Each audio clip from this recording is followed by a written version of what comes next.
got to pay attention to the threats that are emanating from the chaos in the Middle East.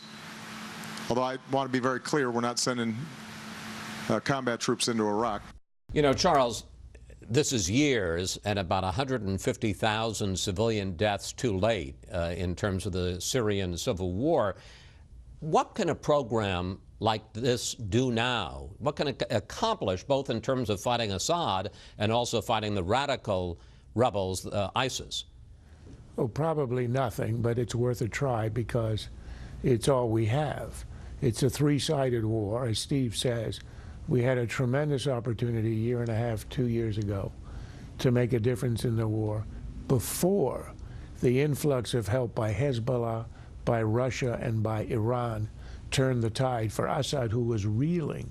Remember, there was the bombing in his own Security Council in Baghdad. There were stories that he had evacuated the family. That was the moment to strike, and the jihadists were much weaker. However, better to try now. The reason is, whatever the outcome is, if these guys are around, if there are any secularists left at the end, we want them to be our friends, our clients, people we know, whom we train. But the idea of waiting until next year is insane. There'll be nothing left by next year. It'll be ruling the rubble. And the idea of doing it in Jordan is probably the worst idea of all. Jordan is the one island of stability already inundated with refugees from Iraq and Syria. The last thing you want to do is to add to its instability and to make it a target. Do it in Turkey, do it in Eastern Europe, do it anywhere. But I think Jordan is the last place you want to jeopardize. That's the one gem in the region, and we got to hang on to it.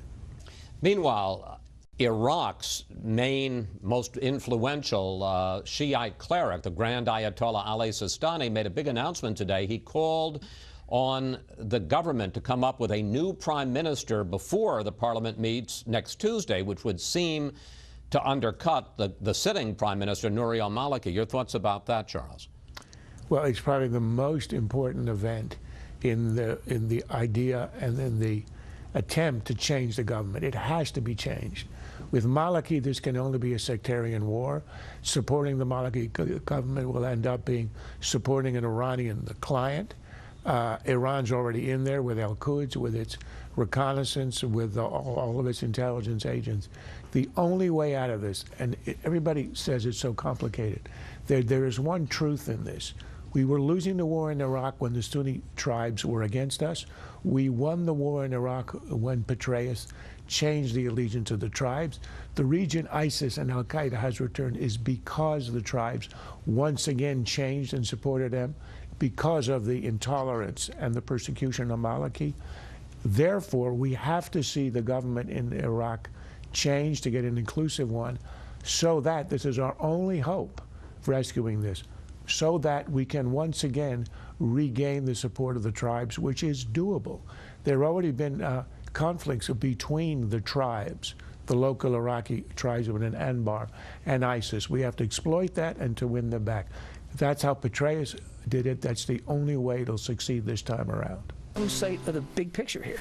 He's not sipping mango juice anymore on a cafe in Benghazi. He's on his way to court. That's what's really important. Charles. I'm with Steve. I would take him twice around Cape Horn, especially this time of year. It's a little bit bumpy. He should be docking not in New York, but in Gitmo. The idea is not that he's not sipping the mango juice.